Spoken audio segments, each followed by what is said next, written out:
Welcome to the last breakfast. Please enjoy the video. You'll start by preparing clean, labeled columns so Excel reads each series correctly. Select contiguous ranges or hold Control to pick non-adjacent columns that you want plotted. This lets you include separate X and Y columns. Once done, convert the range to a table with Control+T so new rows auto-extend the chart. Make sure units match across series. Inconsistent units will mislead viewers.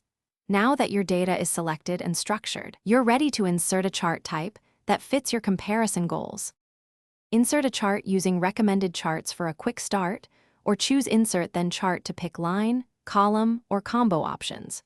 Once placed, use Chart Design to add or remove series and switch row/column if Excel misinterpreted headers.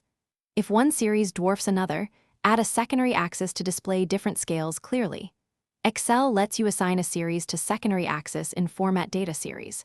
Make sure to format axis units, add grid lines sparingly, and keep the legend and colors distinct for readability. Finalize your visualization by refining colors, marker sizes, and axis labels so viewers instantly grasp comparisons.